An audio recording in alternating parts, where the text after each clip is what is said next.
Hello friends, new Horizon in homeopathy চ্যানেলে ইউটিউবের সমস্ত দর্শককে আবার একবার স্বাগত জানাই। আমি ডক্টর অম্বুজকান্তি সাহা আজ আরেকটি নতুন ভিডিও নিয়ে আপনাদের সামনে উপস্থিত হয়েছি। ডায়াবেটিস কথাটা শুনলেই হাই ব্লাড সুগার বা ডায়াবেটিস মেলাইটাসের কথাই মনে হয়, কিন্তু এমন এক ধরনের ডায়াবেটিস আছে যার সঙ্গে সুগারের কোনো সম্পর্ক নেই। তবে হ্যাঁ, একটা সম্পর্ক আছে, যেমন উভয় ক্ষেত্রেই আক্রান্ত রোগীর প্রচুর পরিমাণে প্রস্রাব হয়। এই ডায়াবেটিসকে বলা হয় ডায়াবেটিস ইনসিপিডাস বা আর্জিনিন ভ্যাসোপ্রেসিন ডিসঅর্ডার, যাকে বাংলায় বলা হয় মূত্রমেহ। অসংখ্য ইউটিউব দর্শকদের অনুরোধে আজ আমি ডায়াবেটিস ইনসিপিডাস প্রসঙ্গেই সংক্ষিপ্ত আলোচনা করতে চলেছি। ফ্রেন্ডস, ডায়াবেটিস ইনসিপিডাস কি, কেন হয়, কাদের হয়, এর লক্ষণগুলি কি কি, এর কারণগুলি বা কি কি পরীক্ষা নিরীক্ষা করার প্রয়োজন, কোন কোন হোমিওপ্যাথিক ওষুধ অত্যন্ত কার্যকর ও কি ঘরোয়া পদ্ধতি অবলম্বন করা দরকার, কি স্বাস্থ্যবিধি মেনে চলা দরকার, এই সমস্ত জানতে হলে আমার এই ভিডিও আপনাদের সম্পূর্ণ দেখতে হবে।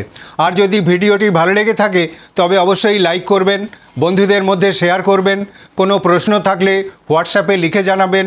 আর আপনি যদি এই চ্যানেলে নতুন হয়ে থাকেন তবে চ্যানেলটিকে সাবস্ক্রাইব করবেন, যাতে নতুন নতুন ভিডিওর নোটিফিকেশান আপনি সবার প্রথমেই পেয়ে যান। একজন প্রাপ্তবয়স্ক মানুষের প্রতিদিন অর্থাৎ 24 ঘন্টায় প্রায় 1.5 লিটার প্রস্রাব হয়, আর বাচ্চাদের ক্ষেত্রে 1 লিটার মতো হয়।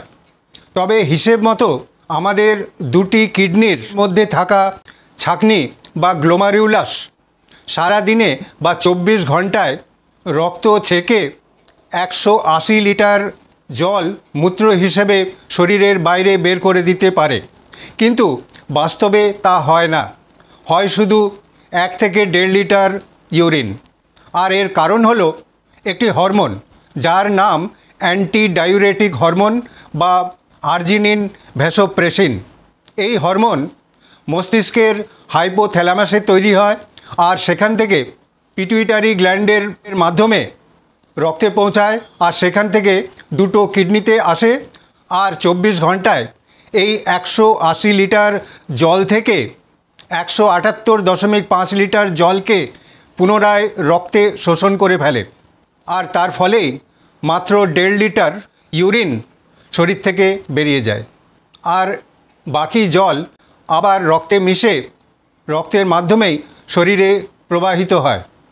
যদি কোনো কারণে হাইপোথ্যালামাস থেকে এই অ্যান্টি ডায়ুরেটিক হরমোন কম নিঃসরণ হয়, কিংবা কিডনির গ্লোমারিউলাসে কোনো রকম সমস্যা থাকে, তাহলে অনেক বেশি পরিমাণে জল মূত্রের আকারে শরীর থেকে বেরিয়ে যায়, আর সেই পরিমাণ 20 লিটার পর্যন্ত হতে পারে। এই অবস্থাকেই বলা হয় ডায়াবেটিস ইনসিপিডাস বা আর্জিনিন ভ্যাসোপ্রেসিন ডিসঅর্ডার।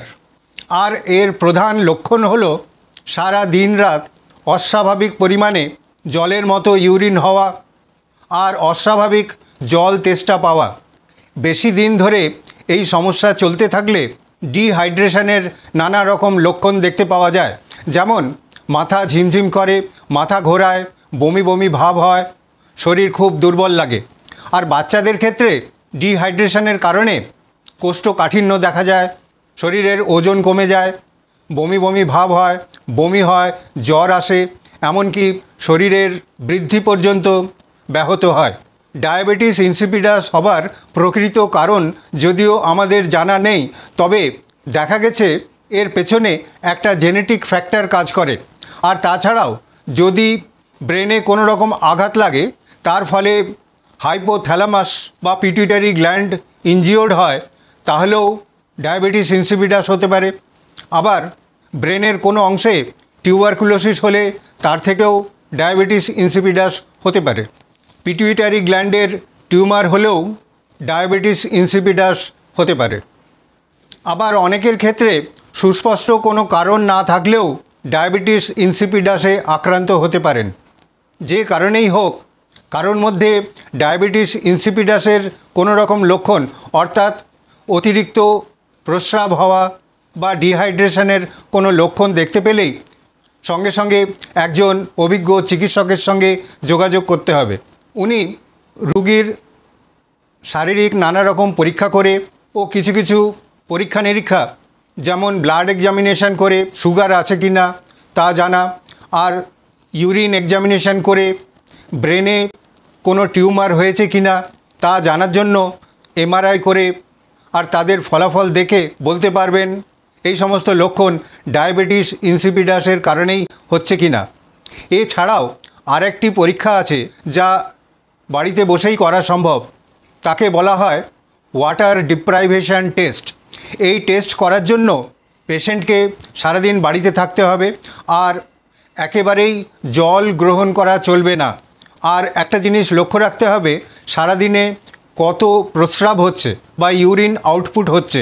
যদি দেখা যায় জল পান না করার ফলে ইউরিনের ভলিউম কমে যায়, তাহলে বুঝতে হবে পেশেন্ট ডায়াবেটিস ইনসিপিডাসে আক্রান্ত নয়। আর যদি দেখা যায় ইউরিনের ভলিউম জল পান না করা সত্ত্বেও অধিক পরিমাণে হচ্ছে, তাহলে বুঝতে হবে রোগী ডায়াবেটিস ইনসিপিডাস রোগে আক্রান্ত। এই সমস্ত পরীক্ষা নিরীক্ষা করার পর রোগীর যথোপযুক্ত চিকিৎসার ব্যবস্থা করতে হবে। এখন আমি ডায়াবেটিস ইনসিপিডাসের জন্য অত্যন্ত কার্যকর কয়েকটি হোমিওপ্যাথিক ওষুধের লক্ষণ ও প্রয়োগ বিধি আপনাদের জানিয়ে দিচ্ছি। প্রথমেই যে ওষুধের কথা বলবো সেটি হলো অ্যাসিড ল্যাকটিক। ডায়াবেটিস ইনসিপিডাসে আক্রান্ত রোগীর প্রচুর জল পিপাসা থাকে, সারা দিন রাত প্রচুর পরিমাণে জল পান করেন আর সেই সঙ্গে প্রচুর প্রস্রাব হয়, শরীর খুব দুর্বল হয়ে যায়, সব সময় একটা বমি বমি ভাব থাকে। এই সমস্ত লক্ষণে অ্যাসিড ল্যাকটিক 30 বা 200 প্রতি মাত্রায় 3-4 ফোঁটা হাফ কাপ জলের সঙ্গে মিশিয়ে সারাদিনে 2 বা 3 বার খেতে হবে। এরপর যে ওষুধের কথা বলবো সেটি হলো অ্যাসিড ফস। সারাদিন প্রচুর পরিমাণে প্রস্রাব হয়, সঙ্গে প্রচুর জল তেষ্টা থাকে, রোগী শারীরিক ও মানসিকভাবে খুবই অসুস্থ হয়ে পড়ে। প্রস্রাবের পরিমাণ রাত্রের দিকেই সবচেয়ে বেশি হয়। এই সমস্ত ক্ষেত্রে অ্যাসিড ফস 30 বা 200 প্রতি মাত্রায় 3-4 ফোঁটা হাফ কাপ জলের সঙ্গে মিশিয়ে সারাদিনে 2 বা 3 বার খেতে হবে। এরপর যে ওষুধের কথা বলবো সেটি হলো ইকুইজেটাম হাইমেল।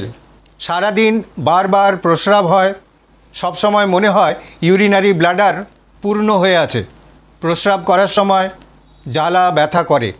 এই সমস্ত লক্ষণে ইকুইজেটাম হাইমেল 30 বা 200 প্রতি মাত্রায় 3-4 ফোঁটা হাফ কাপ জলের সঙ্গে মিশিয়ে সারাদিনে 2 বা 3 বার খেতে হবে। এরপর যে ওষুধের কথা বলবো সেটি হলো মার্কসল। মার্কসলের রোগীর রাত্রের দিকেই বেশি প্রস্রাব হয়, জল তেষ্টাও প্রচুর থাকে, কিন্তু মনে হয় যে পরিমাণ জল পান করা হচ্ছে তার চেয়ে অনেক বেশি পরিমাণে ইউরিন শরীর থেকে বেরিয়ে যাচ্ছে। এই সমস্ত লক্ষণে মার্কসল 30 বা 200 প্রতি মাত্রায় 3-4 ফোঁটা হাফ কাপ জলের সঙ্গে মিশিয়ে সারাদিনে 2 বা 3 বার খেতে হবে। এই সমস্ত ওষুধের মধ্যে থেকে যে কোনো একটা সিলেক্ট করতে হবে আর সেই ওষুধটাই খেতে হবে। সবচেয়ে ভালো হয় একজন অভিজ্ঞ হোমিওপ্যাথিক চিকিৎসকের তত্ত্বাবধানে থেকে তার নির্দেশ মতো ওষুধ খাওয়া। এই সমস্ত ওষুধ খাওয়ার সঙ্গে সঙ্গে কতকগুলো ঘরোয়া পদ্ধতি ও স্বাস্থ্যবিধি মেনে চলা দরকার। যেমন শরীর থেকে প্রচুর পরিমাণে জল বেরিয়ে যাওয়ার কারণে ডিহাইড্রেশন হয় এবং এই ডিহাইড্রেশনকে আটকাতে গেলে প্রচুর পরিমাণে জল পান করতে হবে। আর প্রস্রাবের সঙ্গে যেহেতু প্রচুর ইলেকট্রোলাইট বেরিয়ে যায়, তার জন্য এই সমস্ত খনিজ লবণ প্রচুর মাত্রায় গ্রহণ করতে হবে। যারা খুব বেশি কফি পান করেন কিংবা মদ্য পান করেন তাদের এই অভ্যাস সম্পূর্ণ বর্জন করতে হবে। এই সব করলে আর ওষুধপত্র খেলে দেখা যাবে ডায়াবেটিস ইনসিপিডাসের যে প্রধান লক্ষণ অর্থাৎ প্রচুর পরিমাণে প্রস্রাব হওয়া ও জল তেষ্টা কমে আসছে আর রোগী সুস্থ অবস্থা ফিরে পাচ্ছেন। আশা করি আমার এই ভিডিও সামান্য হলেও আপনাদের উপকারে আসবে। আবার আরেকটি নতুন ভিডিও নিয়ে আপনাদের সামনে উপস্থিত হব এই আশা নিয়েই আজকের মতো এখানেই শেষ করছি। ধন্যবাদ, নমস্কার।